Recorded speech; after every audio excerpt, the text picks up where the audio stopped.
Assalamualaikum warahmatullahi wabarakatuh. Alhamdulillahirabbil alamin. Wassalatu wassalamu ala asyrafil anbiya'i wal mursalin nabiyyina Muhammadin wa ala alihi wa sahbihi ajma'in. Amma ba'd. Allahumma 'allimna ma yanfa'una wa anfa'na bima 'allamtana. Allahumma taqabbal minna. Allahumma barik fi da'watina an-nasa ilaik. Allahumma amin. Para pemirsa channel YouTube YBI Academy, khususnya para peserta mahasantri putra dan putri Ma'had Al-Ilm di Yogyakarta, rahimani wa rahimakumullah. Alhamdulillah, pada sore hari ini Allah masih memberikan kesempatan kepada kita untuk mengenalnya dengan melalui mempelajari disiplin ilmu tauhidul asma wa sifat. Ini adalah merupakan termasuk asyraful ulum, ilmu yang paling mulia, karena sebagaimana disampaikan oleh Ibnu Qayyim rahimahullahu taala, syaraful ilmi tabi'un li syarafi ma'lumi. Kemuliaan sebuah ilmu itu mengikuti kemuliaan kemuliaan materi yang dipelajari.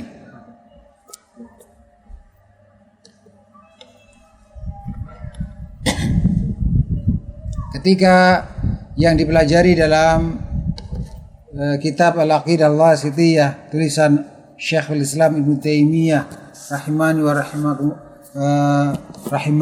rahimahu wa rahimahullah wa rahimanallah, ini merupakan bagian dari disiplin ilmu tauhidul asma wa sifat. Maka mempelajari kitab ini termasuk upaya kita mempelajari asyraful ulum, ilmu yang paling mulia, ilmu yang di dalamnya dipelajari tentang nama-nama Allah, Tuhan kita, sifat-sifatnya dan perbuatan-perbuatannya.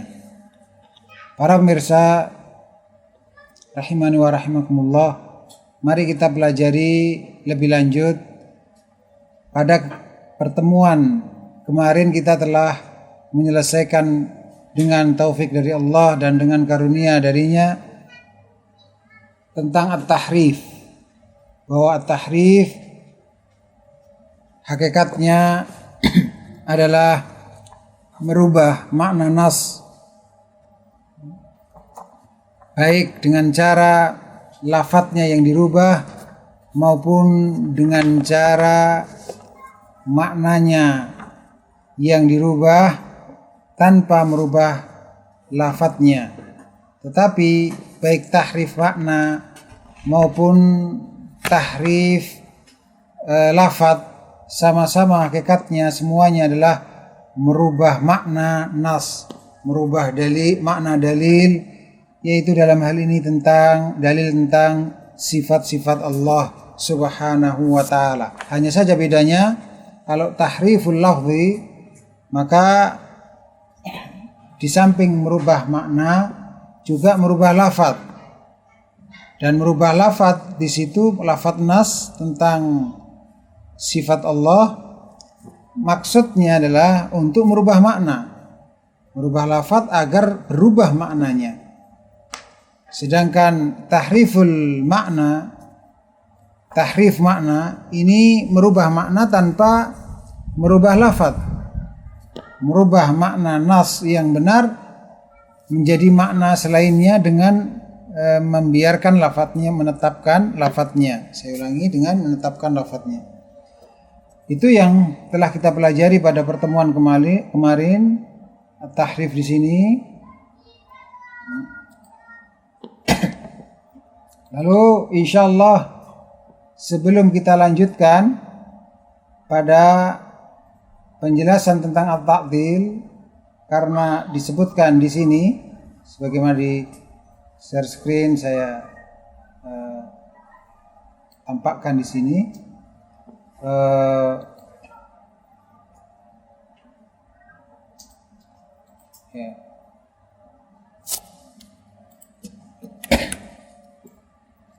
Ada tahriful lafzi dan ada tahriful makna, dua macam ini. Nah, sebelum kita masuk dalam at-ta'til, maka kita akan pelajari terlebih dahulu tentang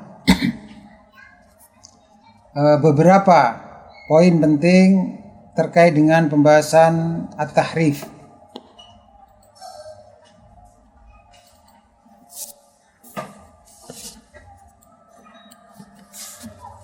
Beberapa poin penting terkait pembahasan at-tahrif.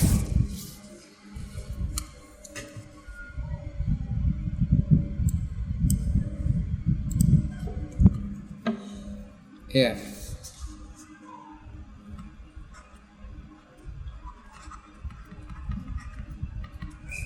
Catatan yang pertama, bahwa pelaku tahrif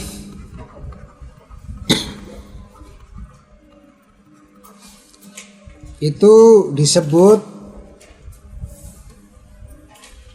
ahlut tahrif atau muharrif.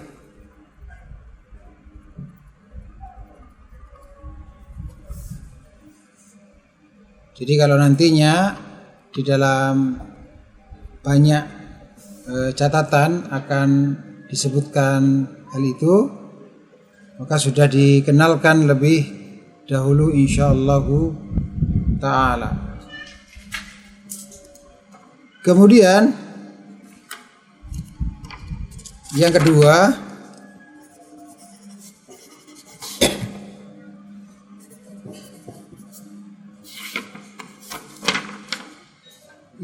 adalah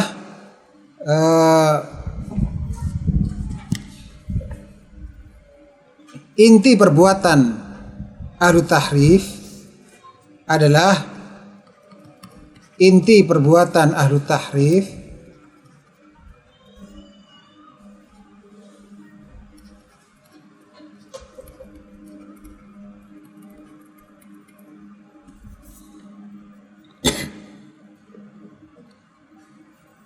menolak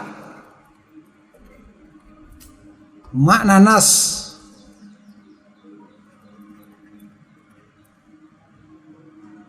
menolak makna nas yang benar.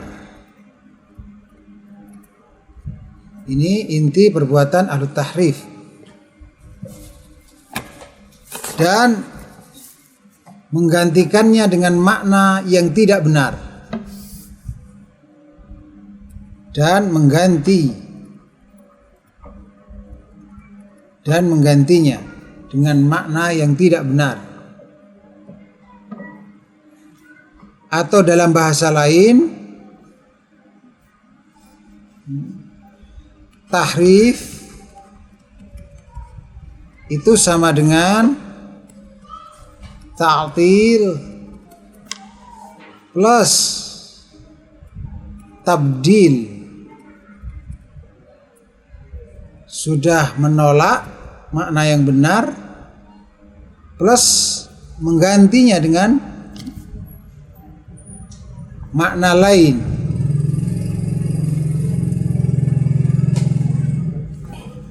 Kemudian yang ketiga,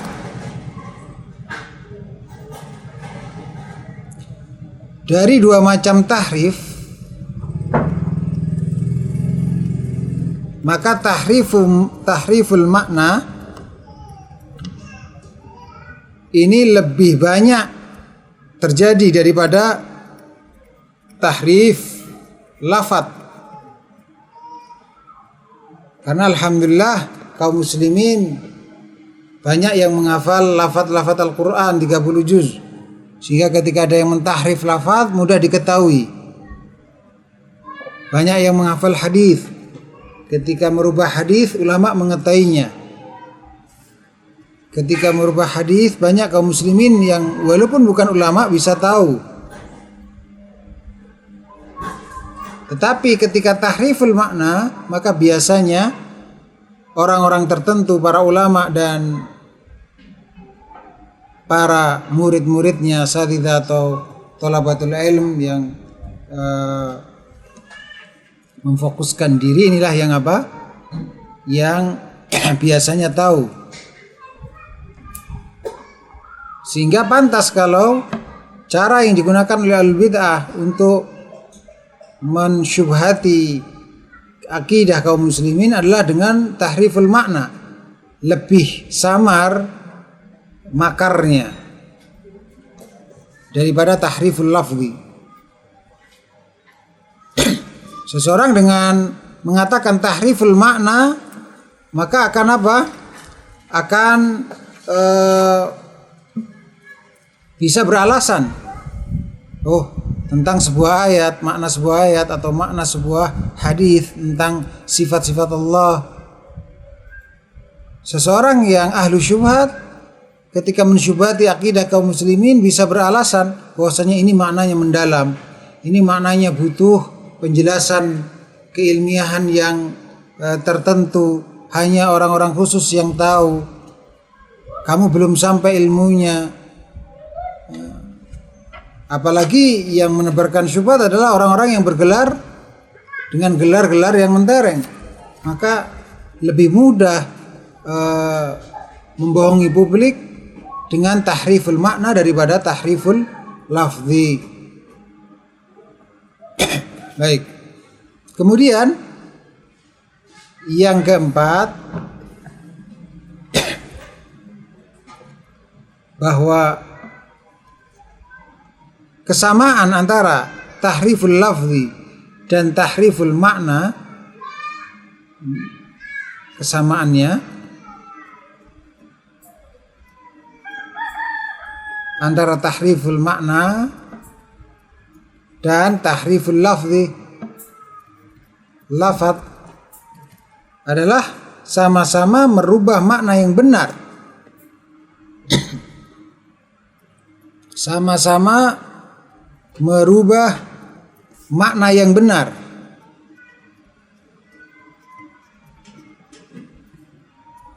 dan menggantinya dengan makna lain,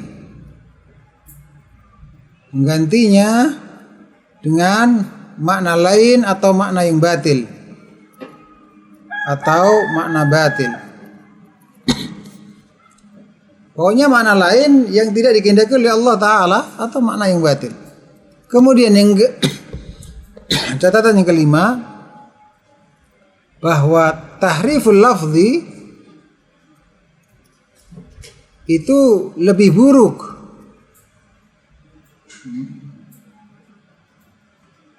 daripada tahriful makna dari satu sisi. Dan tahriful makna bisa juga dikatakan lebih buruk daripada tahriful lafzi dari sisi yang lain. Jadi mana yang lebih buruk, tahriful lafzi atau tahriful makna? Sama-sama lebih buruk dari tinjauannya masing-masing. Tahriful lafaz itu lebih buruk daripada tahriful makna dari tinjauan tertentu, dan tahriful makna lebih buruk daripada tahriful lafzi dari tinjauan yang lain. Tahriful makna itu lebih buruk dari sisi lebih banyak terjadi. Ini lebih buruk dari sisi lebih banyak terjadi. Dan lebih samar bagi orang awam.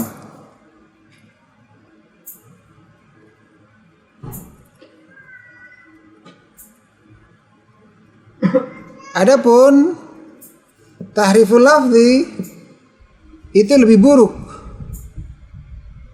dari sisi merubah lafaz nas dan maknanya sekaligus. Yang dirubah, dari sisi yang dirubah, ya lafadznya, lafaz nas, ya maknanya. Makanya lebih buruk dari sisi ini.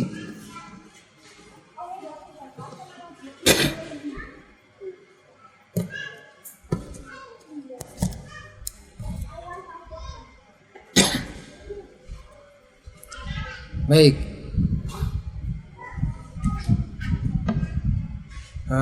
bagi peserta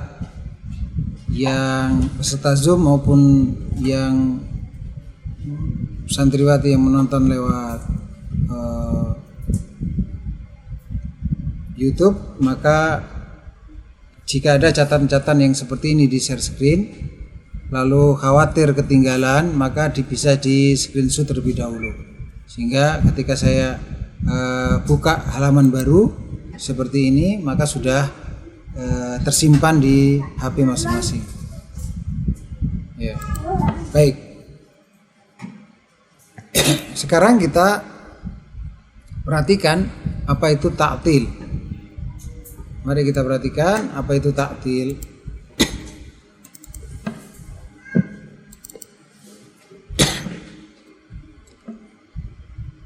Wa ta'tilu lughatan. Ta'til itu secara bahasa maknanya adalah al-ikhla atau at-tafrigh, yaitu mengkosongkan. Misalnya dalam bahasa Arab seseorang mengatakan at-talahu, maksudnya adalah akhlahu, yaitu mengkosongkan sesuatu tersebut.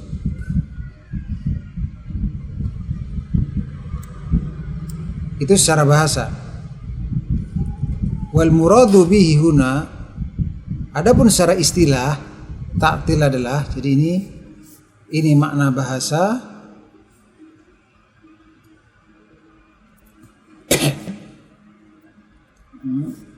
Ini makna istilah.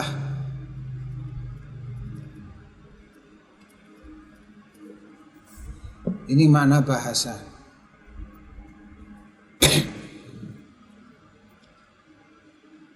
Maksud dari ta'til adalah nafsu sifati anillahi subhanahu wa ta'ala, meniadakan sifat-sifat yang ulia dari Allah subhanahu wa ta'ala. Di sini ada alif lam, maka maksudnya sudah jelas. Alif lam litta'rif yang menunjukkan makna sudah jelas, yaitu bahwa sesuai dengan kaidah seluruh sifat Allah itu ulia, termulia, paling sempurna. Tidak ada satupun sifat makhluk yang ulia, yang paling sempurna. Ada sifat makhluk yang sempurna, itu pun sesuai dengan kesempurnaan makhluk, tetapi jelas tidak paling sempurna sebagaimana Allah. Maka sifat yang ulia pasti hanya Allah yang memilikinya. Karena di sini diungkapkan dengan alif lam li ta'rif adz-dzihn, maka apa? Nafsu sifat anillahi subhanahu wa ta'ala, maksudnya adalah meniadakan sifat-sifat yang ulia dari Allah subhanahu wa ta'ala. Ini satu definisi. Para ulama dalam mendefinisikan ta'til beraneka ragam ungkapannya, maka satu sama lain saling melengkapi. Dan diantara definisi yang termasuk paling bagus adalah sebagai berikut. Ini untuk melengkapi dari yang kita pelajari di kitab ini. Apa itu?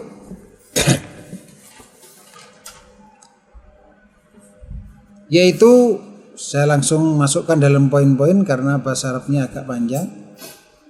Ingkaru ma athbatallahu li nafsihi minal asma'i was sifat.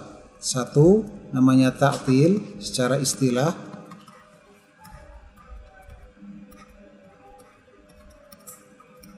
Adalah satu, mengingkari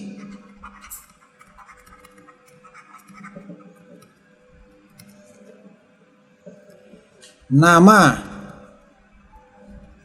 dan sifat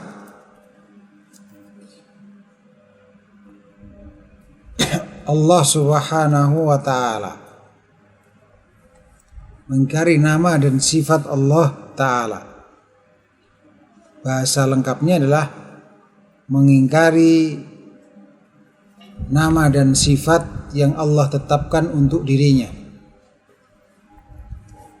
Poin pertama itu, mengingkari nama dan sifat Allah Ta'ala.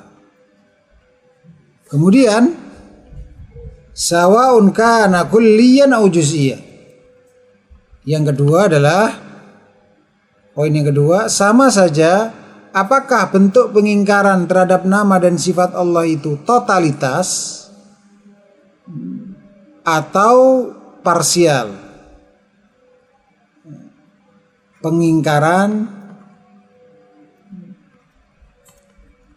cakupan pengingkarannya ada dua. Yang pertama kulli,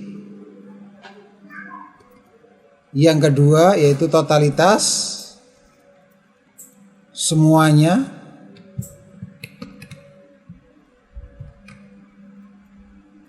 Atau juz'i, parsial,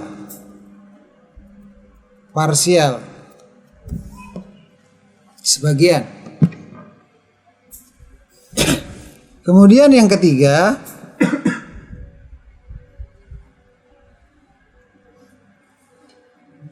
wasawa'un kana dzalika tahrifun bitahrifin au bijuhudin. Wasawa'un kana dzalika bitahrifin au bijuhudin. Yang ketiga adalah model pengingkarannya yang lainnya. Jadi pengingkaran ahlu ta'til itu bermodel-model sesuai dengan tinjauannya. Pengingkaran yang terbagi dua, semua dan parsial, itu ditinjau dari sisi jumlah sifat-sifat Allah yang diingkari. Adapun yang ketiga ini adalah bentuk pengingkaran ditinjau dari sisi yang lainnya, yaitu dari sisi cara mengingkarinya. Kalau ini jumlah nama atau sifat Allah yang diingkari. Kalau ini cara mengingkarinya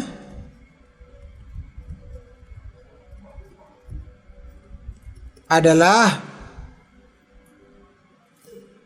satu dengan tahrif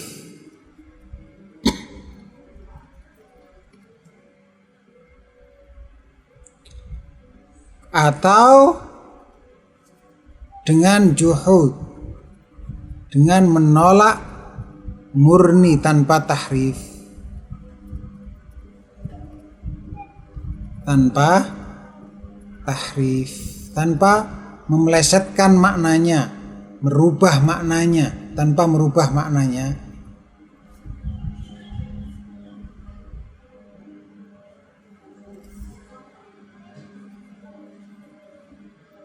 Semuanya ini dinamakan ta'til, baik yang menolaknya semua atau parsial, baik yang menolaknya dengan cara memelesetkan maknanya, merubah maknanya, atau menolak murni, asal menolak tanpa capek-capek mencari pelesetan maknanya dari makna nas tentang atau dalil tentang sifat Allah. Ini semuanya dinamakan ta'til. Saya ulangi definisinya secara kalimat lengkapnya. Ingkaru ma athbatallahu li nafsihi, mengingkari seluruh yang ditetapkan oleh Allah untuk dirinya, minal asma'i was sifat, baik berupa nama maupun sifatnya, sawa'un kana kulliyan au juz'iyya, sama saja pengingkarannya itu semuanya atau sebagian. Wa sawa'un kana dzalika bitahrifin au bijuhudin, dan sama saja apakah cara mengingkarinya dengan tahrif atau tanpa tahrif, menolak murni. Itu definisi ta'til yang lebih lengkap. Maka tidak bertentangan dengan definisi yang disampaikan oleh penulis di sini, nafsus sifat anillahi subhanahu wa ta'ala, meniadakan sifat-sifat yang mulia dari Allah subhanahu wa ta'ala. Hanya saja dengan definisi yang diperinci seperti ini, maka seseorang bisa mentaksim. Ini faedah ya. Kalau bisa para santri putra dan putri ini dari awal sudah membuat tabel fawaid ilmiah. Jadi kalau nanti ketemu, jadi di kolom-kolom ada kolom yang pertama mungkin nomor, kemudian yang kedua yaitu faedah ilmiahnya, yang ketiga, kolom ketiga petikan matannya. Saya dapatkan faedah ini di petikan matan mana ketika dibahas dalam akidah wasitiyah, pas bahas petikan matan yang mana. Karena kalau sehari misalnya dapat faedah 10, maka kalau dalam 1 tahun sudah berpuluh-puluh. Ini akan kesulitan kalau tidak ada catatan tersendiri seperti ini. Petikan matan, atau kalau dalam kitab syarah halaman berapa. Enak seperti itu. Nanti begitu hari ini misalnya khataman, maka sudah bisa menyebut saya selama ngaji akidah wasitiyah ini dapat 41 faedah. Misalnya begitu. Nah, faedahnya ini fawaid ya. Fawaid ilmiah. Jadi daftar fawaid ilmiah.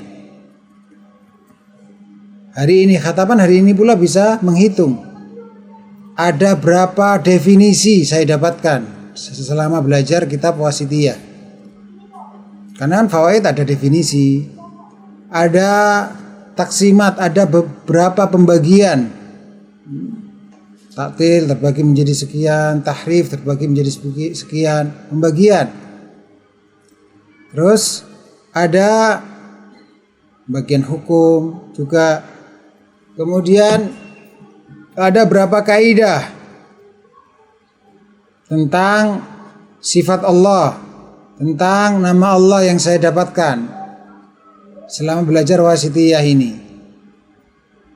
Kemudian juga tentang ada berapa pelajaran tentang persamaan. Persamaan antara tahriful lafzi dan tahriful makna. Dan ada berapa pelajaran tentang atau faedah tentang perbedaan selama saya belajar wasitiyah selama 1 tahun ajaran. Perbedaan. Perbedaan tahriful lafzi dan tahriful makna. Kalau tahriful lafzi lebih parah lebih buruk dari tinjauan ini, makna lebih buruk dari tinjauan itu.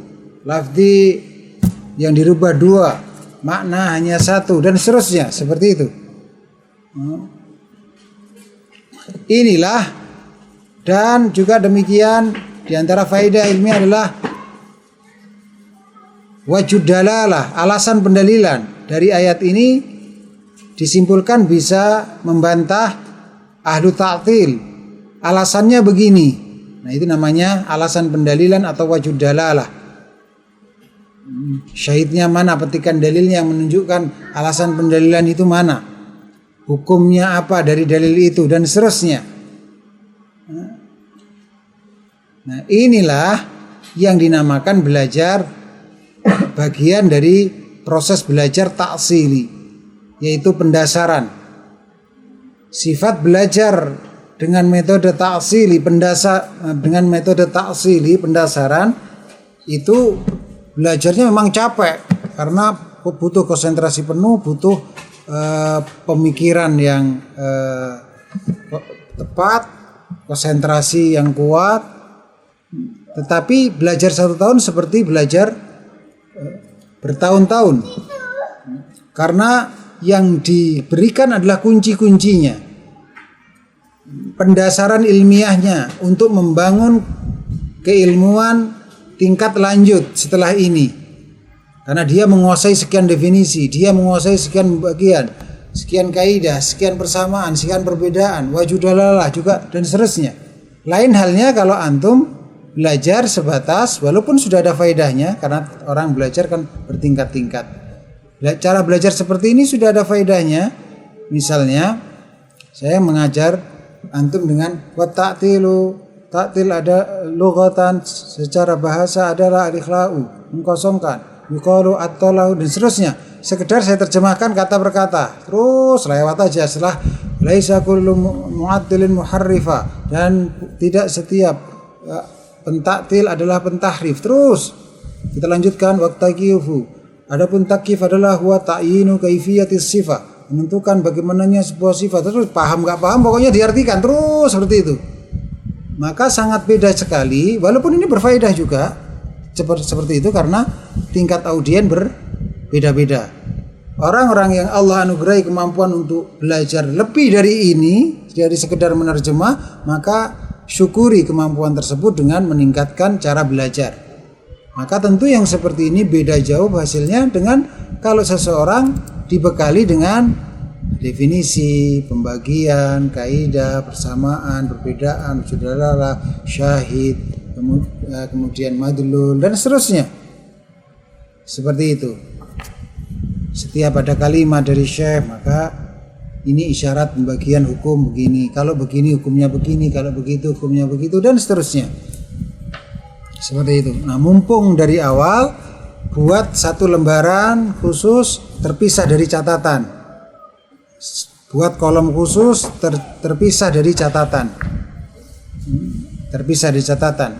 Kalau ingin tahu lembaran-lembarannya bisa dilihat di website kajiantauhid.com. Di situ klik banner mulazamah di paling atas, letaknya kelompok banner paling atas mulazamah. Di situ kemudian ketikkan kalau sudah masuk di situ ketikkan bagan atau daftar fawaid ataupun bagan seperti itu. Nah, nanti insya Allah di situ ada lembaran-lembaran yang tinggal download. Lembaran-lembaran fawaid, ada lembaran faedah pembagian, ada lembaran faedah kaidah, ada lembaran. Jadi kalau ini dijadikan satu lembar maka lebih baik, sehingga nanti langsung bisa menghitung. Misalkan ada sekian lembar ya, dan 6 atau 8 lembar fawaid ilmiah. Begitu selesai hari ini khataman, bisa menghitung ada berapa definisi dalam wasitiyah. Selama kamu belajar wasitiyah, saya pernah dapat 17 definisi tentang ini, dipetikan matan ini, syarah halaman ini. Enak sekali. Bukankah kita mungkin sering, dulu saya pernah dapat ini, di mana ya, nggak tahu apa catatannya sudah lembaran-lembaran, nggak tahu di klipnya di mana, juga bingung. Kalaupun terkumpul semua juga nyarinya kemeng, nggak tahu kapan dapatnya karena di awal apa di akhir ada di tengah nggak. Tapi kalau seperti itu langsung bisa buka seperti itu. Insyaallah taala manfaatnya besar mumpung masih di pertemuan awal-awal. Baik, kita kembali ke materi.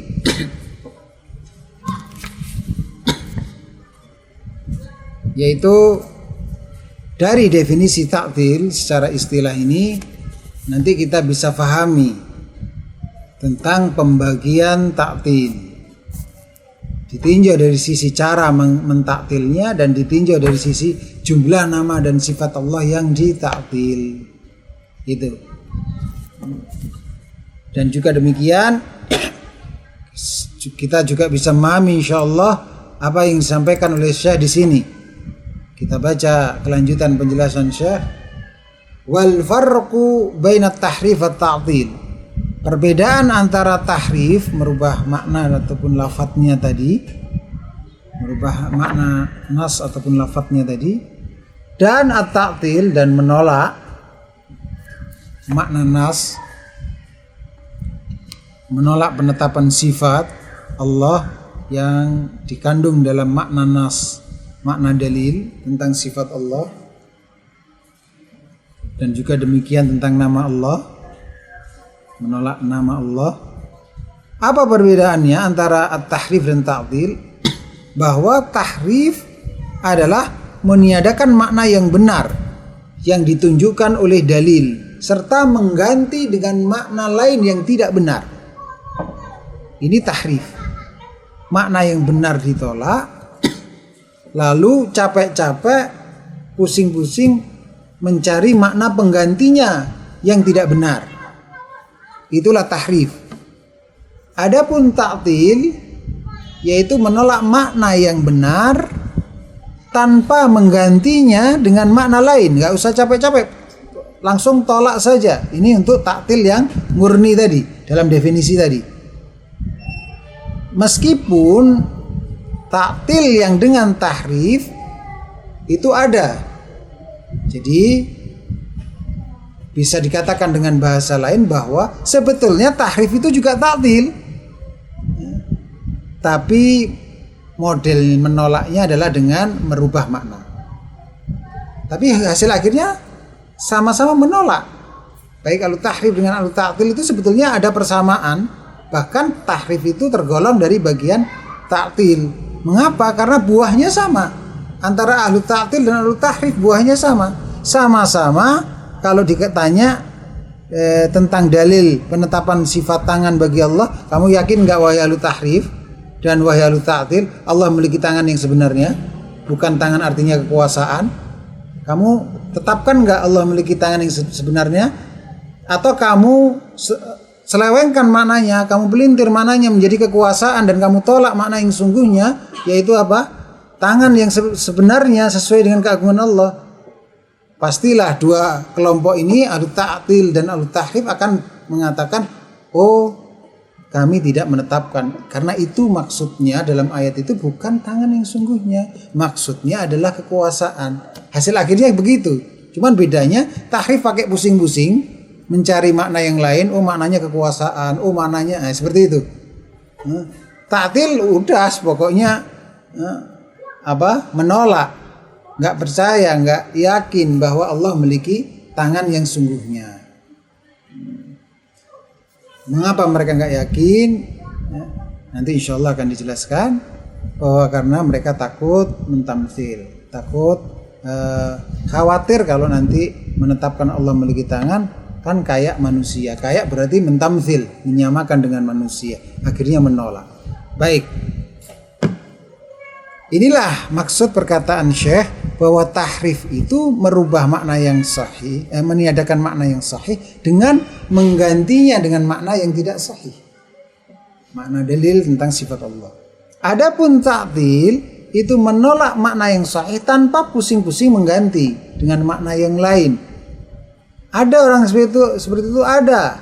Siapa? Kafi'lil mufawwidhah, yaitu perbuatan ahlut tafwid. Ahlu tafwid, mufawwidah. Maka mufawwidah ini insyaallah akan dijelaskan pada waktunya.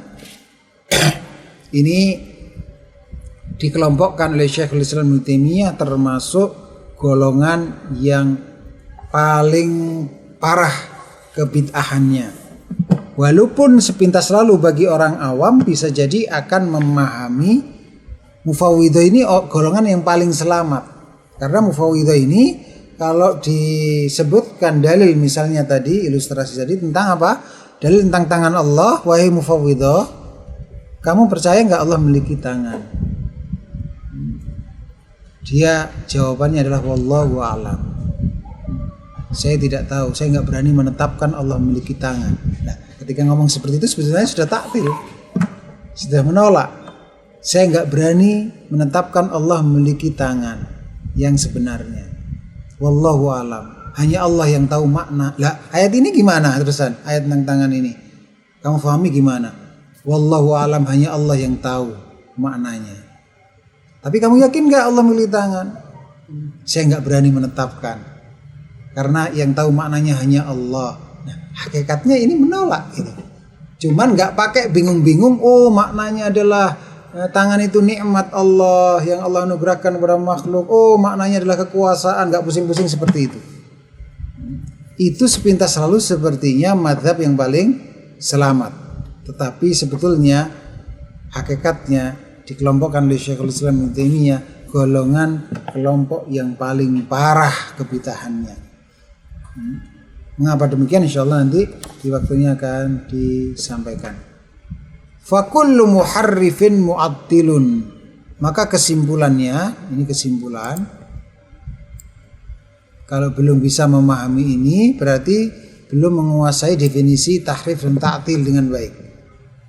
Fa kullu muharrifin mu'attilun, maka setiap ahlu tahrif pasti ahlu ta'til. Setiap mentahrif itu pasti hakikatnya mentaktil. Setiap merubah makna dalil tentang sifat Allah pasti dia menolak makna dalil tersebut, yaitu berupa penetapan sifat Allah itu ditolak.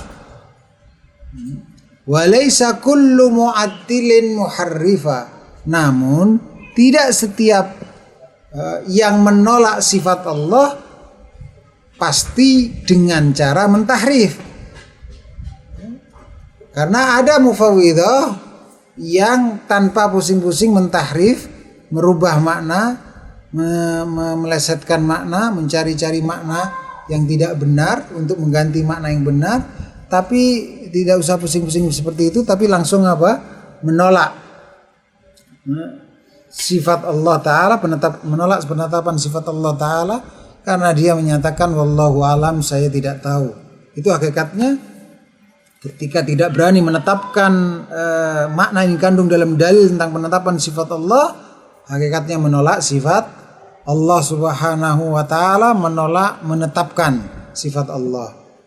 Nah, itu tidak benar yang seperti itu. Baik, selesai tentang taktil, kita belajar catatan-catatan penting terkait dengan taktil agar lebih jelas taktil itu. Ya. Taktil ditinjau dari cara menolak atau mengingkarinya, cara mengingkari sifat atau menolak sifat Allah, cara mentaktil, begitu aja, menolak atau mengingkari sifat Allah. Maka terbagi dua, yaitu taktil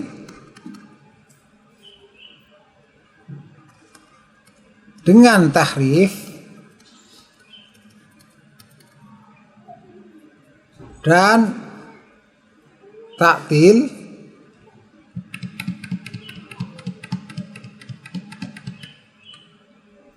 dengan tahrif, dan yang kedua taktil tanpa tahrif.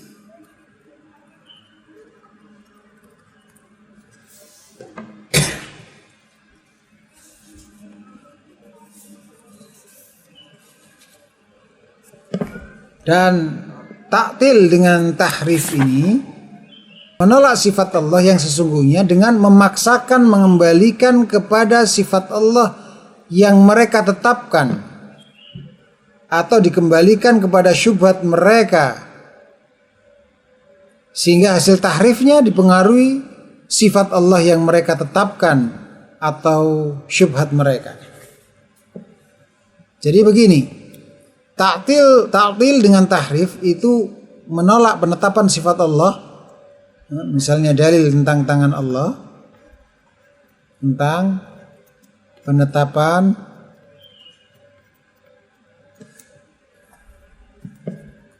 sifat tangan bagi Allah Ta'ala.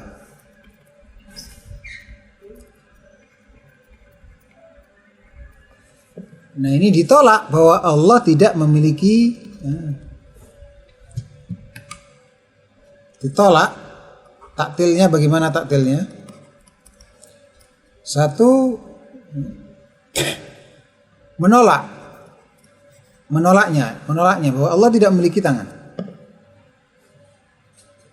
Kemudian masih ada plus, yaitu merubah dalil tentang penetapan tangan Allah itu dengan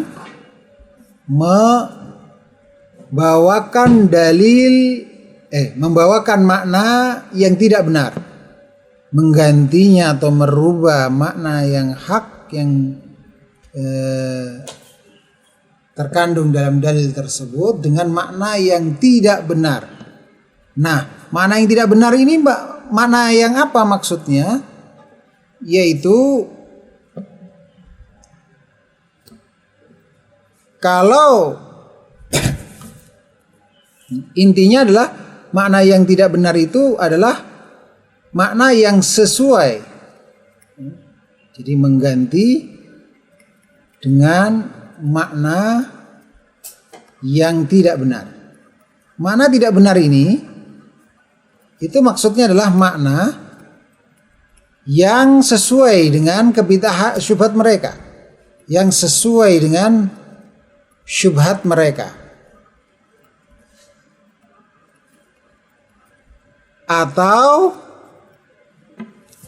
dipaksakan untuk dikembalikan kepada sebagian sifat Allah yang mereka tetapkan. Karena taktil kan ada taktil yang juz'i, menolak sebagian sifat Allah tapi masih menetapkan sebagian sifat Allah yang lain.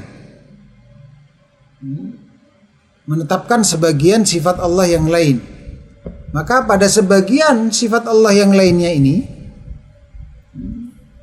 yang mereka tetapkan digunakan sebagai standar untuk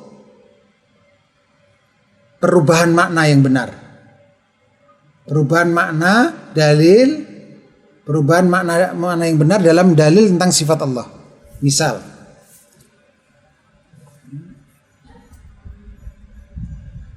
sebagian kelompok bid'ah ada yang menetapkan sebagian sifat Allah, yaitu menetapkan 7 sifat saja.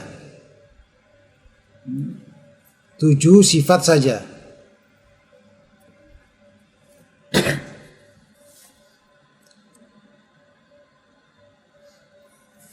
Ya, diantaranya sifat al-qudrah, kuasa. Diantaranya lagi al-iradah, kehendak. Diantaranya lagi al-ilmu, as-sam'u wal basar, as-sam'u wal hayah wal basar. Nah, diantaranya ada al-qudrah dan al-iradah. Maka jika ada sifat-sifat Allah yang lainnya nyata-nyata ada dalam dalil, tapi tidak masuk dalam 7 sifat Allah yang mereka tetapkan, maka cara tahrifnya, kan taktil dengan tahrif ini judulnya, cara mentahrifnya, cara mengganti makna yang benar dari dalil tersebut dengan makna yang tidak benar adalah memaksakan tafsirannya kepada salah satu dari 7 sifat yang ditetapkan oleh mereka tersebut. Oleh karena itu, ketika mereka mengartikan rahmah, apa rahmah itu nggak ada di antara 7 sifat yang mereka tetapkan. Padahal ada dalil tentang ar-rahmah dalam Al-Quran, dan banyak dalil dalam Al-Quran ataupun Al-Hadis tentang sifat Allah Ar-Rahmah. Nah, ini ada dalilnya banyak loh tentang rahmatullah. Lalu kamu pahami bagaimana alu ta'til dengan aliran ta'til dengan tahrif. Wahai alu ta'til yang memiliki aliran ta'til dengan tahrif, lalu kamu pahami bagaimana dalil-dalil yang banyak tentang rahmat Allah ini. Mereka akan menjawab, oh maksud rahmat Allah itu iradah al-ihsan. Allah menghendaki kebaikan pada orang yang dirahmati. Jadi bukan kasih sayang beneran, kehendak untuk berbuat baik. Kehendak untuk berbuat baik. Terus kita sampaikan dalil tentang bahwa Allah murka, al-ghadab. Nah, kalau al-ghadab apa? Oh, itu iradatul intiqam, kehendak Allah menyiksa hambanya yang dimarahi. Berarti kamu gak menetapkan Allah murka. Bukan murka maksud dalam dalil tersebut. Akhirnya bulat jawabannya. Bukan murka, tapi maksudnya adalah menghendaki menyiksa, kehendak untuk menyiksa. Kemudian ar-ridha, ini ada dalil lagi tentang ar-ridha. Misalnya al-ghadab iradatu al-intiqam, hendak menyiksa. Nah, sekarang ada lagi nih ar-ridha. Ada dalil bahwasanya Allah ridha radhiyallahu anhum. Dalam ayat Al-Qur'an ada ar-ridha. Kamu yakin gak Allah itu memiliki sifat ridha? Jawabannya, maksudnya ar-ridha adalah iradatul in'am, kehendak untuk memberi nikmat. Jadi terus dipaksakan dengan salah satu dari 7 yang mereka tetapkan, karena memang syubhat mereka itu hanya 7 sifat Allah itu. Kalau Ahlussunnah wal Jamaah enak baca ayat itu nggak pusing-pusing. Pokoknya jelas ada dalil menunjukkan Allah memiliki sifat ini, ya saya yakini bahwa Allah memiliki sifat itu. Yang sesungguhnya rahmah yang sesungguhnya, murka yang sesungguhnya, ridha yang sesungguhnya, namun sesuai dengan keagungan Allah, sesuai dengan ketuhanan Allah. Adapun manusia sama-sama memiliki sifat kasih sayang, marah, ridha, tetapi tidak sama dengan sifat Allah, karena sifat manusia, rahmat manusia sesuai dengan kemanusiaan manusia. Marah manusia sesuai dengan kemanusiaan manusia. Ridha manusia sesuai dengan keridhaan manusia. Sudah selesai perkara. Baca Al-Quran lewat aja enak menghayati. Tetapi kalau ahlu ta'til dengan jenis tahrif ini baca Al-Quran akan kebingungan. Karena hampir setiap ayat Al-Quran ditutup dengan penyebutan nama ataupun sifat Allah. Padahal setiap nama pasti mengandung sifat Allah. Mereka akan kebingungan baru menerjemahkan ayat itu sudah kebingungan. Rahmah apa artinya ini? Karena enggak setiap aliran ta'til dari orang-orang awamnya tahu tentang bagaimana pelesetannya dari tafsiran batilnya dari ayat-ayat ataupun dari ayat-ayat tersebut, ayat-ayat tentang sifat Allah yang mereka tidak tetapkan. Jadi akan hidupnya resah, galau, kebingungan.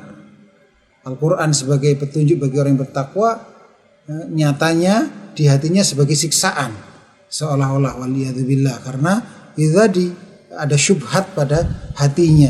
Harus dibersihkan dulu agar seseorang baca Al-Quran jadi nikmat, jadi merasakan kelezatan iman. Kalau ini dia akan jadi siksaan. Bahkan nanti sebentar lagi kita akan pelajari insyaallah ketika mempelajari firman Allah Ta'ala laisa kamitslihi syai', ini saking bingungnya ayat ini sulit dibantah oleh mereka. Di antara pentolan mereka saking bingungnya sampai ingin benar-benar merubah ayat tersebut dengan lafadz yang lain, karena untuk lafadz itu sulit mereka bantah. Kenapa sulit? Insyaallah nanti akan ada penjelasannya. Ingin diganti ayat laisa kamitslihi syai' wa huwas samiul basir, lafadznya ingin diganti dan ditulis di kiswah Ka'bah, kain yang menyelimuti Ka'bah itu. Begitu bingungnya dia.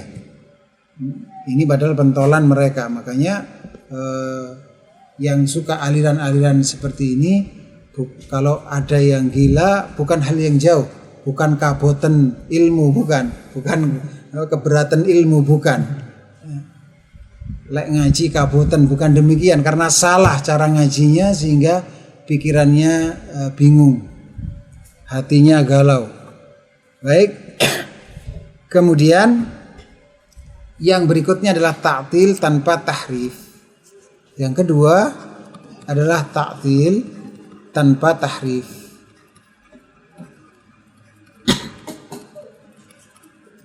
Adalah menolak saja tanpa merubah, seperti mufawwidah, kelompok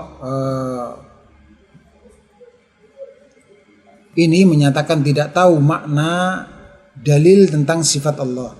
Menurut mereka makna yang sungguhnya hanya Allah yang mengetahuinya. Dari kata fawwadha yufawwidu, tafwid, fawwadha yufawwidu,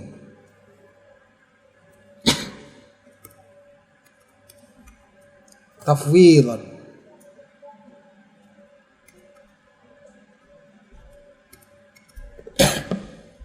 yang artinya adalah menyerahkan makna dalil kepada Allah, atau bahasa yang terkenal dari mereka ini yaitu jawaban wallahu a'lam kalau ditanya tentang dalil tentang sifat Allah, wallahu a'lam. Mungkin ya ini juga mungkin produk kegalauan juga. Ngelihat ahlu tamtsil kok berani menyamakan tangan Allah dengan tangan makhluk ketika mendapatkan ayat tentang tangan Allah. Kemudian melihat teman-temannya dari ahlu ta'til kok begitu beraninya menolak penetapan tangan Allah.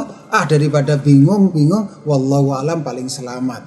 Padahal ini termasuk paling buruk madhab.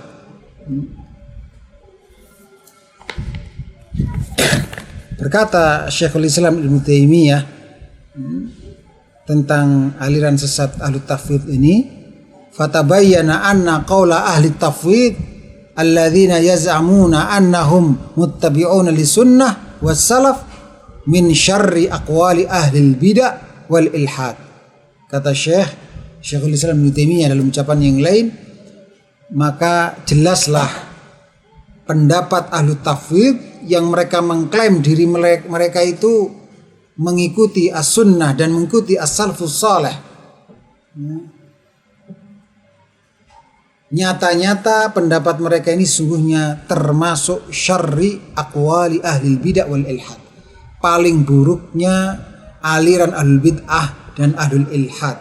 Masya Allah. Jadi kalau ada ahlul bid'ah tentang memahami tentang nama dan sifat Allah, banyak macam-macam kesesatannya, yang termasuk paling buruk adalah ahlu tafwid. Mengapa? Alasannya karena mereka mendustakan Al-Quran. Hakikatnya mereka ini mendustakan Al-Quran. Bagaimana tidak mendustakan Al-Quran? Jelas sekali sebagai hudal lil muttaqin. Jelas sekali Al-Quran itu hudal lil muttaqin, hudal lin nas. Kok sebagai petunjuk, sebuah kitab yang merupakan petunjuk bagi manusia, petunjuk bagi orang-orang yang bertakwa, kok ditanya maknanya wallahu alam, hanya Allah yang tahu? Ini kan aneh. Kitab petunjuk nggak bisa difahami maknanya oleh manusia. Hakikatnya mendustakan ayat yang menunjukkan bahwasanya Al-Quran adalah petunjuk bagi manusia, petunjuk bagi orang-orang yang bertakwa. Kemudian juga di antara alasannya adalah menuduh, hakikatnya konsekuensi dari ucapannya ya. Ini konsekuensi. Konsekuensi itu ada sebuah kaidah lazimul qaul laisa bil qaul. Konsekuensi dari sebuah ucapan atau pendapat atau aliran itu tidak mesti disadari oleh orangnya sebagai makna yang dikehendaki. Tapi kalau difahamkan baru sadar, kamu konsekuensi ucapanmu begini loh, parah loh keyakinanmu itu, karena konsekuensinya begini. Oh, baru terpikir. Padahal kita kalau kalau misalnya ada saudara kita yang tercemar seperti itu, kita husnudzon. Bisa jadi karena dia nggak tahu konsekuensinya parah. Lazimul qaul laisa bil qaul. Insyaallah dalam kitab kelanjutan dari ini yang akan didaurahkan insyaallah Qaidul Mutlaq, kita akan pelajari kaidah itu insyaallah taala. Baik. Di antara konsekuensi yang pertama tadi, sesungguhnya ucapan mereka ini mendustakan Al-Quran. Konsekuensi yang kedua adalah tuduhan kepada Allah bahwa Allah tidak mampu memahamkan isi Al-Quran kepada Rasulullah Sallallahu Alaihi Wasallam. Buktinya manusia nggak ada yang tahu keyakinan yang fawaidah tentang dalil-dalil tentang sifat-sifat Allah yang merupakan isi Al-Quran yang termasuk mayoritas. Karena hampir-hampir setiap ayat ditutup oleh penyebutan nama ataupun sifat Allah. Berarti kan mendominasi ini. Dan di antara konsekuensi yang lainnya adalah hakikatnya menuduh, mufawwidah ini menuduh Rasulullah Sallallahu Alaihi Wasallam nggak mampu memahamkan Al-Quran, mengajarkan Al-Quran kepada umatnya. Masya Allah, ini sebuah konsekuensi-konsekuensi yang sangat parah. Maka pantas kalau dikatakan min syarri aqwali ahli bidah. Mufawwidhah ini termasuk paling buruk dari aliran ahlul bid'ah. Kelihatannya sepintas lalu paling selamat daripada pusing-pusing, daripada tengkaran, ahlu tamthil membantah ahlu ta'til membantah ahlu tamthil, masing-masing punya aliran sendiri-sendiri. Daripada seperti itu, paling selamat dia bilang wallahu a'lam, beres. Padahal bukan beres, malah justru ini mengandung yaitu keparahan-keparahan yang sangat berat.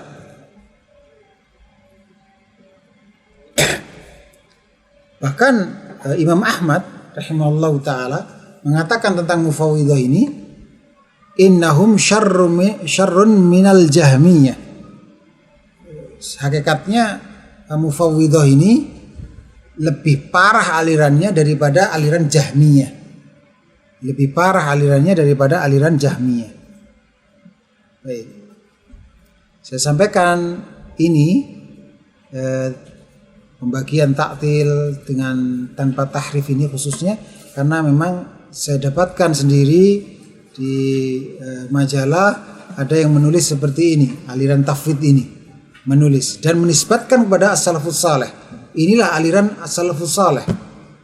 Seperti itu. Jadi nyata-nyata ada, maka perlu diberi pendasaran yang seperti ini. Ulama zaman dahulu, ulama kita sudah mengingatkan bahaya dari Mufawwidhah ini. Baik. Setelah kita selesaikan ini, sebelum masuk kepada ahlu takyif, perhatikan di matan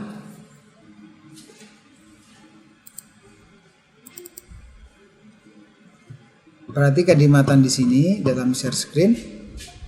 Ketika Syekh mendefinisikan, ketika Syekh menyebutkan bentuk beriman yang benar terhadap sifat-sifat Allah ini, sampai pada perkataan min ghairi tahrifin wala ta'tilin,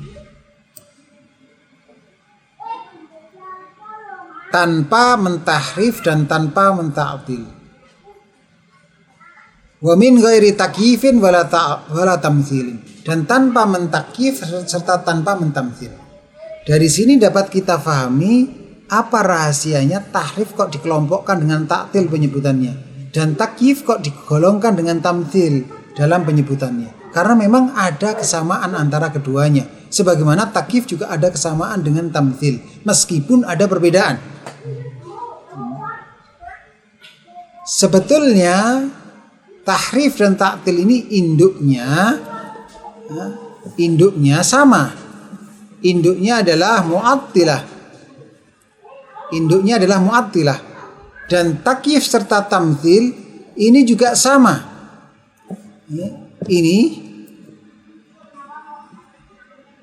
Ini juga sama induknya. Apa induknya? Induknya adalah mumatsilah. Cuman beda-beda sedikit saja. Beda gaya cara menolak sifatnya kalau itu antara tahrif dan ta'til. Beda-beda sedikit saja, tapi sebetulnya induknya sama. Sama-sama mu'attilahnya, sama-sama mu'attilahnya. Oleh karena itu, ayat yang termasuk paling pokok dalam disiplin ilmu tauhidul asma wa sifat agar kita terjaga keyakinan kita dari apa? Dari kesesatan, penyimpangan adalah laisa kamitsli syai' wa huwas samiul basir. Sudah disebutkan pada pertemuan yang kemarin sepertinya, atau dalam kalau dalam matan setelah ini insyaallah taala. Setelah ini disebutkan laisa kamitsli syai'. Nah, ini halaman 15 ini. Laisa kamitsli syai' wa huwas samiul basir. Ini masih di awal-awal kitab. Belum masuk dalam pembahasan tentang kumpulan dalil-dalil ayat Al-Quran dan kumpulan dalil-dalil ayat hadis tentang sifat-sifat Allah. Belum. Ini masih muqaddimah ini. Masih hakikatnya masih pengantar kaidah tentang itu, maka di awal-awal sudah disebutkan ayat ini. Karena memang ini membantah. Yang ini membantah bantahan terhadap mumatsilah.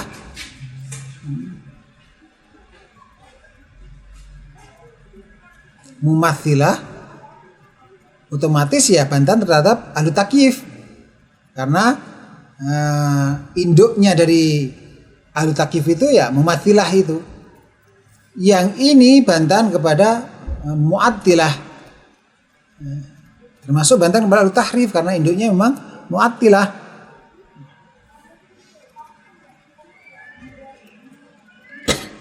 Maka kalau menguasai ayat ini, insya Allah selamat dari seluruh aliran-aliran sesat, baik mu'attilahnya dan cabang-cabangnya, sekte-sektenya, maupun mumatsilah dan sekte-sektenya.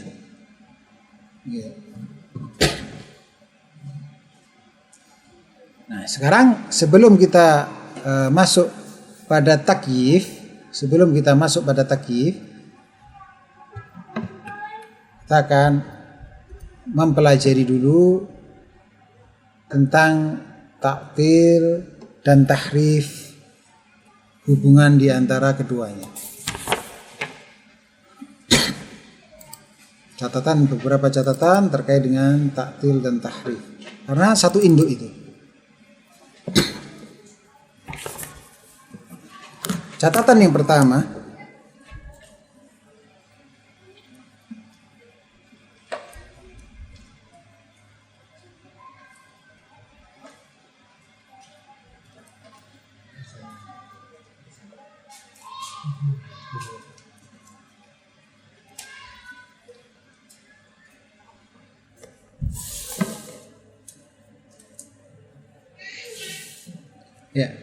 catatan yang pertama adalah pelaku ta'til disebut juga ahlu ta'til.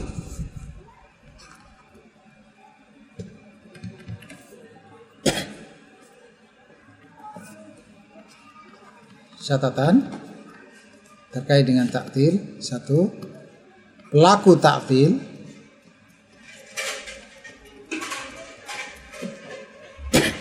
disebut sebagai ahlu ta'til atau mu'attilah. Mu'attil.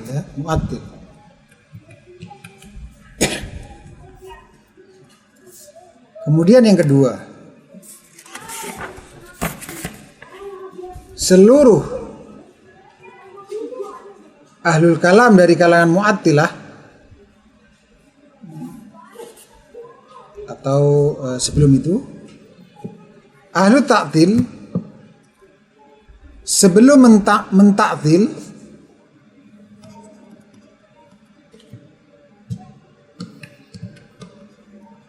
ahlu ta'til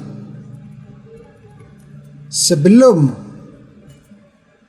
mentaktil berarti menolak sifat Allah, mengingkari sifat Allah.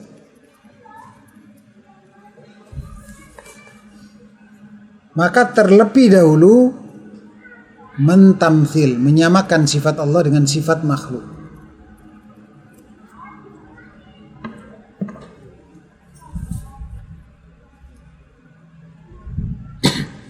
Ahlu ta'til sebelum mentaktil maka mentamtsil terlebih dahulu.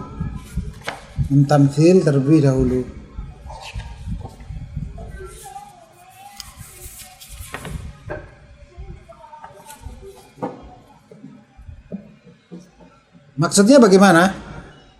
Contoh misalnya ayat tentang tangan tadi. Bal yadahu mabsutatan, misalnya salah satu ayat tentang tangan Allah. Di sini disebutkan dalam ayat ini Allah memiliki dua tangan. Kamu yakin wahai mu'attil, wahai al-ta'til, bahwa Allah memiliki dua tangan yang sesungguhnya sesuai dengan keagungan Allah dan sesuai dengan keagungan Allah? Kamu menetapkan Allah memiliki tangan? berdasarkan ayat ini, maka jawaban ahlu ta'til,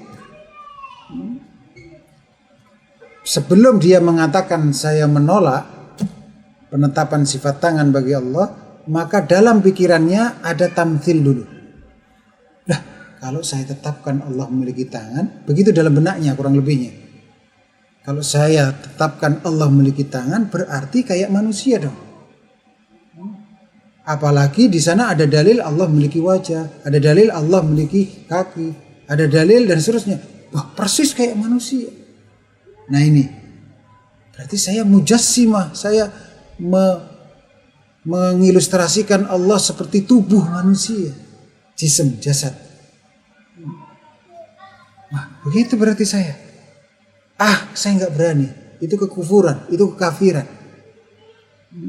Padahal konsekuensi seperti itu, pikiran seperti itu bukan konsekuensi dari penetapan sifat Allah. Karena dengan mudahnya Ahlussunnah akan mengatakan, apa sulitnya menetapkan sifat tangan bagi Allah, bahwa Allah memiliki tangan, lalu kita katakan tangan Allah sesuai dengan keagungan Allah. Dan tangan manusia sesuai dengan kemanusiaan manusia. Antar manusia saja tangannya berbeda-beda, sisi kuatnya, panjangnya dan seterusnya, apalagi antar tangan Allah dengan antara tangan Allah dengan tangan manusia. Jelas enggak sama sekali. Apa sulitnya wahai Mu'attilah? Enggak harus kemudian menetapkan Allah memiliki tangan lalu mengatakan bahwa tangan Allah sama dengan tangan manusia. Tetapi kenyataannya begitu ahlu ta'til. Kalau saya menetapkan Allah memiliki tangan, berarti kan kayak manusia. Kayak inilah tamtsil, menyamakan sifat Allah dengan sifat manusia. Dia lari dari tamtsil, terjerumus kepada ta'til. Lari dari jurang tamtsil, terjerumus kepada jurang ta'til. Akhirnya menolak, enggak, saya enggak meyakini Allah memiliki tangan. Lah ini ada dalilnya. Maksudnya, mulai mentahrif dia. Maksudnya tangan di situ kekuasaan. Kamu belum sampai ilmunya, begitu. Karena tariful makna itu lebih samar bagi orang awam, mudah dipelintir, mudah dikibuli orang awam dengan alasan-alasan bahwasanya ini butuh pemikiran yang perenungan dan seterusnya untuk sampai pada kesimpulan ini, ilmu belum cukup dan seterusnya. Nah ini mentamsil dulu baru kemudian mentaktil.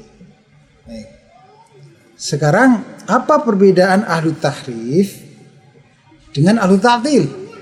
Apa perbedaan ahlu tahrif dengan ahlu ta'til?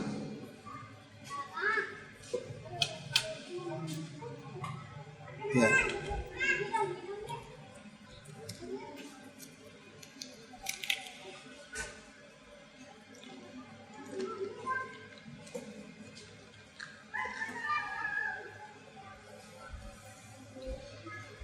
Perbedaan antara keduanya adalah kalau ahlu tahrif itu menolak makna nas yang benar diiringi dengan menggantinya dengan makna yang batil.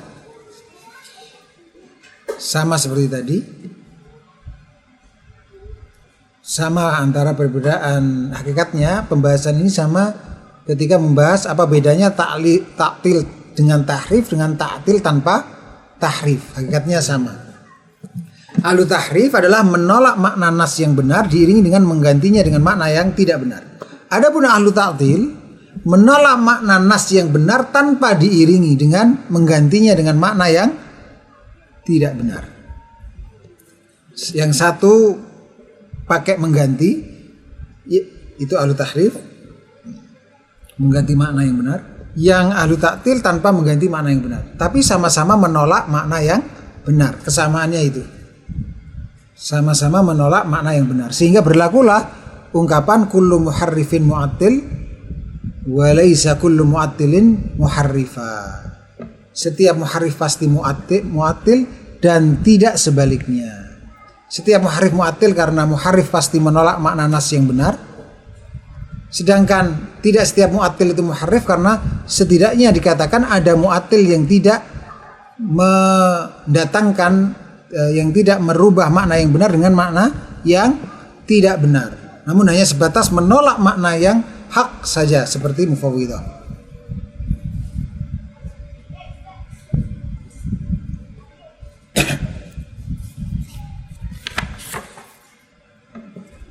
Berarti keduanya, ahlu tahrif maupun ahlu ta'til, ada kesamaannya. Yaitu apa? Sama-sama menolak makna yang benar. Alasannya apa? Sama-sama syubhatnya yaitu apa? Kalau kami menetapkan berarti menyamakan. Itu. Sama-sama syubhatnya tamtsil. Kalau kami menetapkan berarti menyamakan.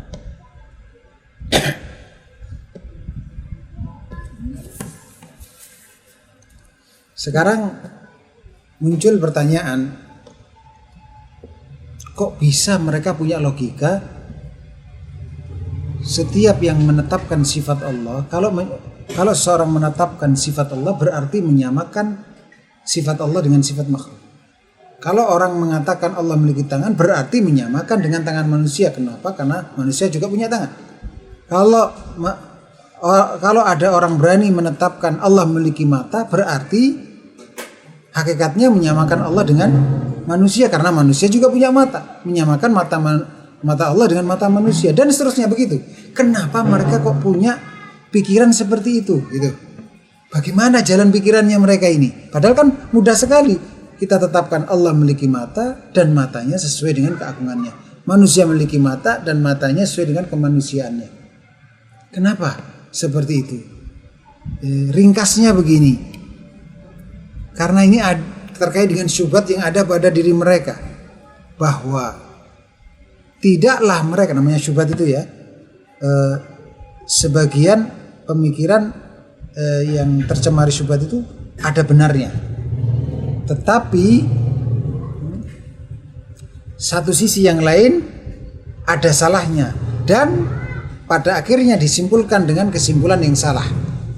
Tapi ada sisi benarnya, itu nggak aneh. Namanya aja syubhat, samar. Syubhatnya kan samar, nggak jelas.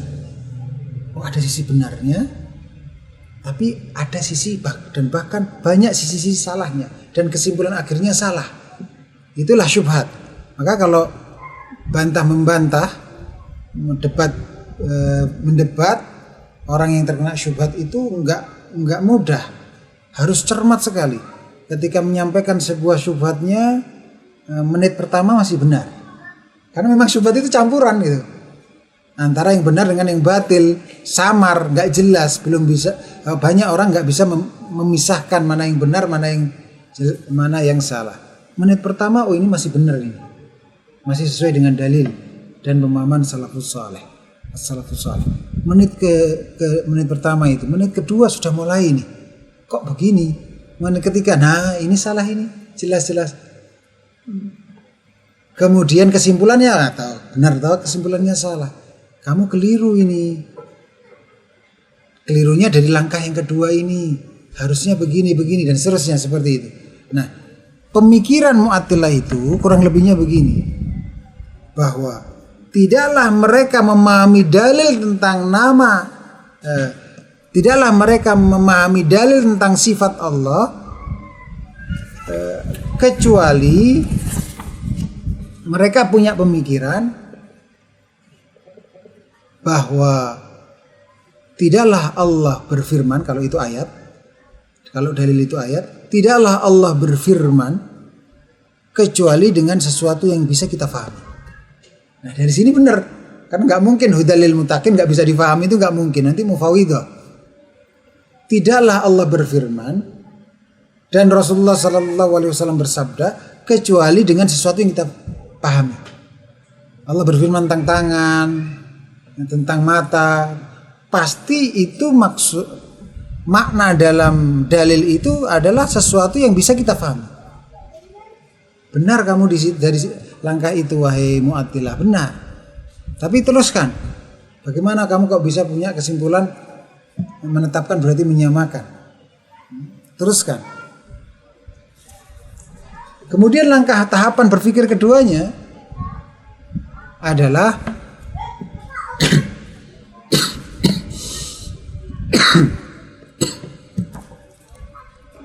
bahwa tadi tahapan yang pertama bagaimana? Ya, tidaklah Allah berfirman atau Rasulullah SAW bersabda kecuali dengan sesuatu yang bisa kita fahami. Dan tidaklah kita memahami sesuatu terkait dengan sifat-sifat Allah, apalagi itu sifat dzatiyah, kecuali apa yang bisa kita lihat. Jadi kalau Allah berfirman tangan, ya maksudnya kan pasti harus bisa kita pahami toh. Namanya petunjuk bagi orang-orang yang bertakwa, petunjuk bagi manusia, pasti makna ayat itu harus bisa kita pahami. Iya. Dan tidaklah kita memahami sesuatu kecuali dengan sesuatu yang bisa kita saksikan. Dan langkah berikutnya, tidaklah kita menyaksikan, kalau itu dalil tentang tangan yang paling bagus kecuali tangan manusia. Hasilnya berarti kalau Allah berfirman tentang tangannya seperti tangan manusia. Nah ini kami tolak, karena ini kekafiran. Menyamakan Tuhan dengan manusia itu kekafiran, makanya kami menolak. Bukan tangan maksudnya itu, gitu. Jadi pikirannya seperti itu. Padahal jelas banyak sesuatu yang dalam dalil disebutkan tetapi tidak seperti yang kita saksikan. Baru terkait dengan buah-buahan di surga saja, kenikmatan di surga, malah ainun ra'at, sesuatu yang tidak pernah dilihat oleh mata, wala udhunun sami'at, dan tidak pernah terdengar oleh telinga, wala khatara ala qalbi bashar, dan tidak pernah terbetik dalam hati manusia. Nah itu baru terkait dengan makhluk ya. Bidadari itu kan makhluk toh, buah-buahan, sungai di surga itu kan makhluk. Itu nggak pernah kita lihat dalam dalil disebutkan, nggak pernah kita lihat, nggak pernah kita dengar. Jadi nggak mesti sesuatu itu bisa kita pahami harus bisa kita lihat, nggak harus. Bukankah ada keimanan terhadap perkara yang gaib seperti itu? Nah disinilah kalau seseorang itu memahami dalil tanpa standar pemahaman yang sah, yaitu pemahaman para santri-santri Rasulullah SAW yang ngaji langsung kepada Rasulullah SAW, yang kalau salah langsung ditegur oleh Rasulullah SAW, pendidik terbaik.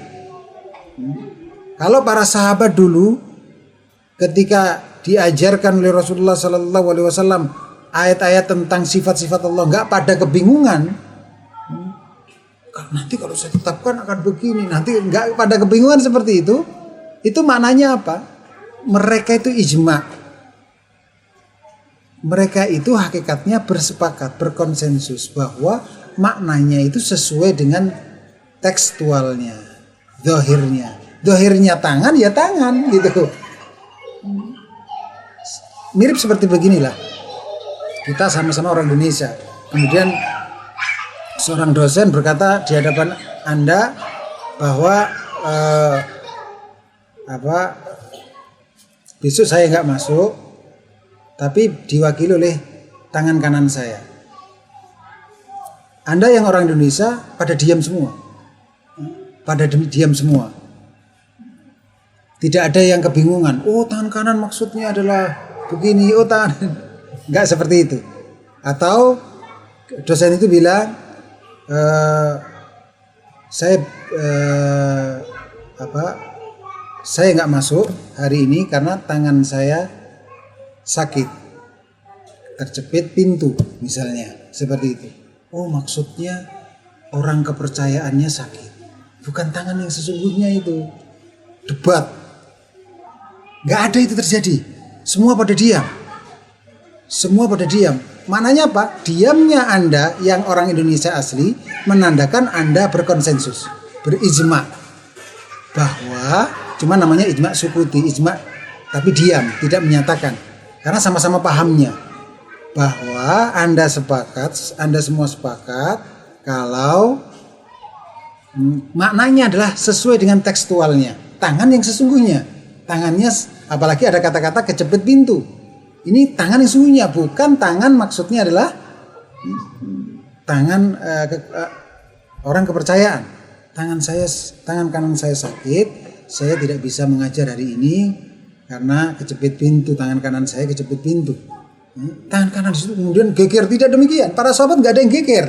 Seperti Mu'attilah ini, debat sama Mu'attilah. Oh, maknanya adalah kekuasaan, oh maknanya adalah ini dan itu, bingung sendiri. Tidak.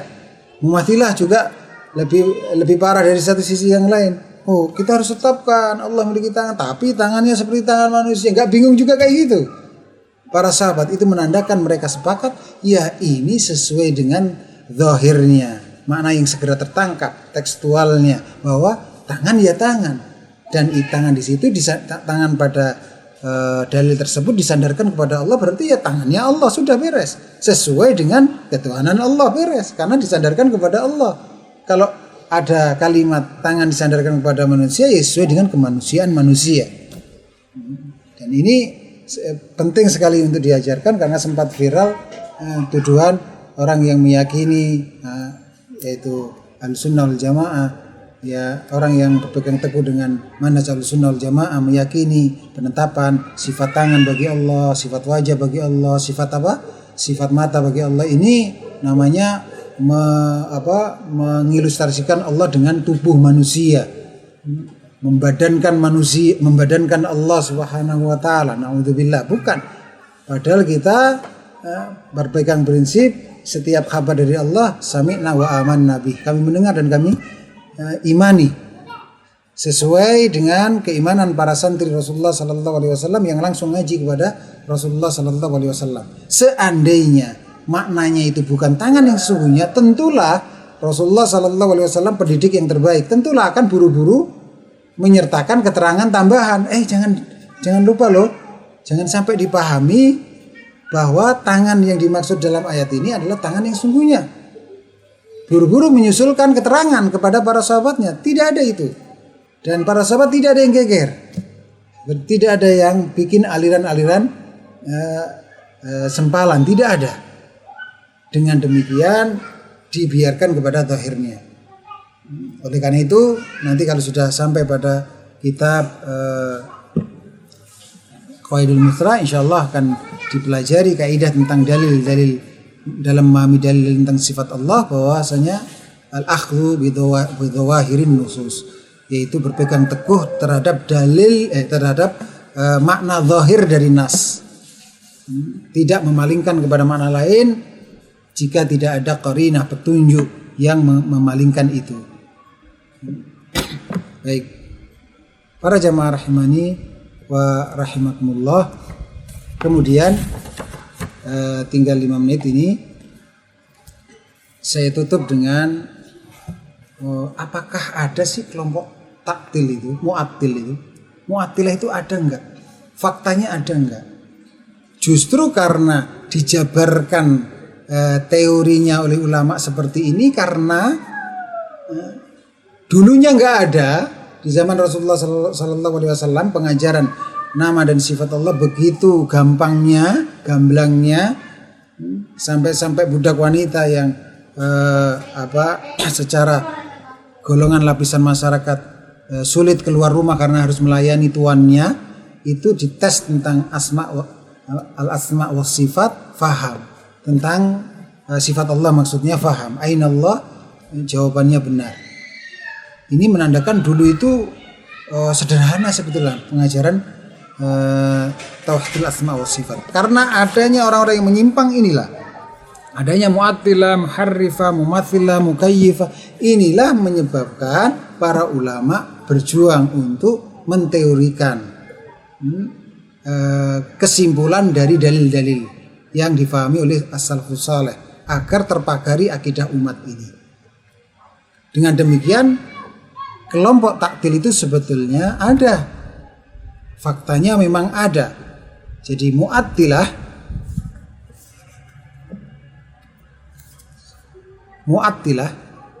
tadi kan dua induk aliran sesat, mu'attilah sama mumathilah. Nah, kalau kelompok al-mu'attilah ini terbagi menjadi dua kelompok. Kelompok yang pertama adalah falasifah, filosof, dan kelompok yang kedua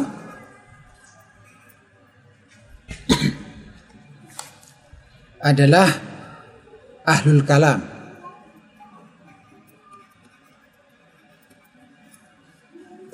Al-falasifah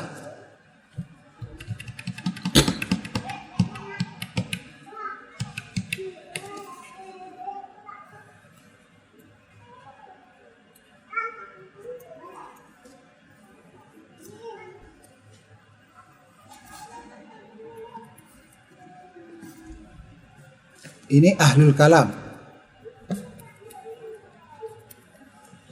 Al-falasifah itu ada dua kelompok lagi. Yang pertama, kelompok filosof murni, ahlul falsafah.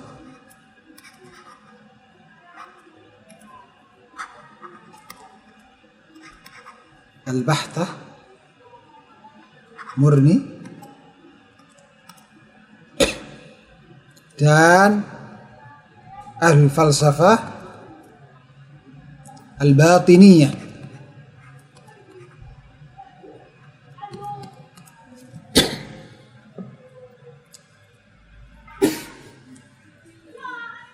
Siapakah al-falsafah al-batiniyah ini? Yaitu Rafidhah dan Sufiyah. Silakan siap-siap di screenshot karena akan saya akhiri mengingat waktu. Rafidhah.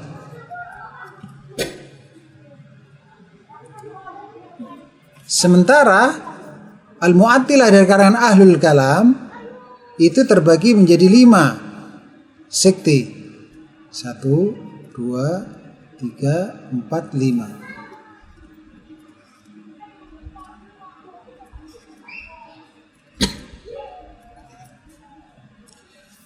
Yang pertama Al-Jahmiyah.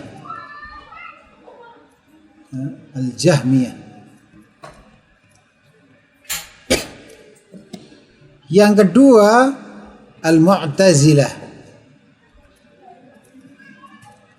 Dan yang ketiga Al-Kulabiyah. Dan yang keempat Al-Asy'ariyah. Yang kelima Al-Maturidiyah.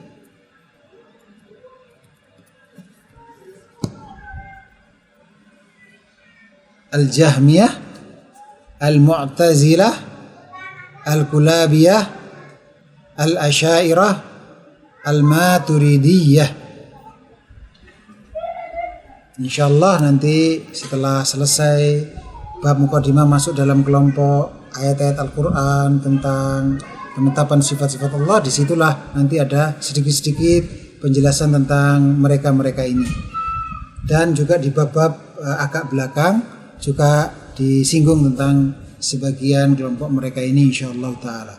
Bertahap, nanti sudah wasitiyah, nanti ada lagi juga menyebutkan tentang ini penjelasannya sekilas, sampai nantinya sampai pada tahapan memang khusus mempelajari kelompok-kelompok yang sesat dan syubhat-syubhat mereka untuk dibantah. Demikian yang bisa saya sampaikan pada pertemuan kali ini.